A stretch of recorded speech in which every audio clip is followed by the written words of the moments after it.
গুৱাহাটীৰ যিখিনি আমাৰ চ্যালেঞ্জ আছে সেইখিনি দূৰ কৰিবলৈ অকল এটা এজেন্সিৰ নহয়, ইয়াত বিভিন্ন এজেন্সি আছে, সকলোৰে সমন্বয়ৰ সকলোৱে কোঅৰ্ডিনেটেড এফৰ্টছতহে এইটো সম্ভৱ হয় বুলি মই ভাবোঁ।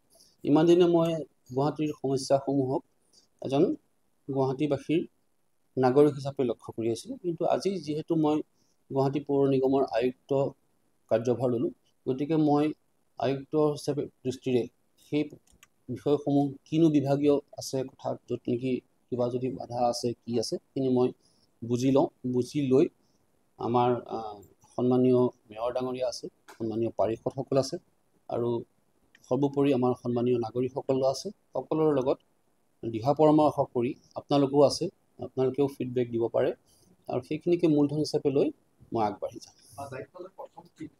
কাম বুলিলেতো আৰু প্ৰথম বুলি দ্বিতীয় তৃতীয় বুলি কথা নাই, সকলোৱে কাম, যাতে আমাৰ সন্মানীয় নাগৰিকসকলে কোনো ধৰণৰ যাতে একো সুবিধা নাপায় আৰু বৰঞ্চ মইতো চেষ্টা কৰিম যে মই কাৰ্যালয়ত কম পথত যাতে মই বেছি থাকিব পাৰোঁ। মই কাৰ্যালয়ত বহি থাকিলেও কাম হ'ব বা মই ৰাইজৰ লগত থাকিলেও কাম হ'ব, কিন্তু মই বিচাৰিম যে মই যাতে গুৱাহাটী পৌৰ নিগম অতিশয় ৰাইজৰ ওচৰত থকা এটা অনুষ্ঠান, ইয়াক যাতে আৰু ৰাইজৰ ওচৰ কৰি লৈ যাব পাৰোঁ। আপোনাক ক'লোৱেই, ইমান দিনে মই দেখি আহিছিলোঁ, মোৰো ঘৰ ৰুক্মিণী গাঁৱত, গতিকে ময়ো ক'ব গ'লে দেখি আহিছোঁ সমস্যা, মই নেদেখা নহয়। মই আপোনালোকক ক'লোৱেই, মই ইয়াৰে স্থানীয় যুৱক, মই ইয়াৰে বাসিন্দা, মোৰ ইয়াতেই জন্ম হৈছে, গতিকে মই যিখিনি সমস্যা দেখি আহিছোঁ তাৰ ভিতৰত হয় কৃত্ৰিম বানৰ এটা সমস্যা আছে।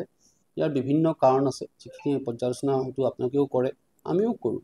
গতিকে এতিয়া মই ইয়াত কাৰ্যভাৰ আজি লৈছোঁ, গতিকে ইয়াৰ বিষয়াসকলৰ লগত মই আকৌ কৈছোঁ, আমাৰ সন্মানীয় মেয়ৰ ডাঙৰীয়া আছে, সন্মানীয় পাৰিষদসকল আছে, আৰু ৰাইজসকলৰ লগতে কলচত পাতি কেনেকৈ ইয়াক আগবঢ়াই লৈ যাব পাৰি মই তাৰ চেষ্টা কৰিম। তেওঁক ধন্যবাদ জনাইছোঁ। আৰু গুৱাহাটী মোৰ জন্মভূমি, মই ইয়াতেই পঢ়ি শুনি ডাঙৰ হৈ যি ইয়াতে গুৱাহাটী মহানগৰ গুৱাহাটী পৌৰ নিগমৰ আয়ুক্ত হিচাপে কাৰ্যভাৰ গ্ৰহণ কৰিছোঁ। জননী জন্মভূমি স্বৰ্গদপি কৰি আছে, জন্মভূমিখনেই মোৰ কৰ্মভূমি, গতিকে মোৰ কৰ্মভূমিত মই সেৱা আগবঢ়াবলৈ পাই নিজকে সৌভাগ্যৱান বুলি ভাবিছোঁ।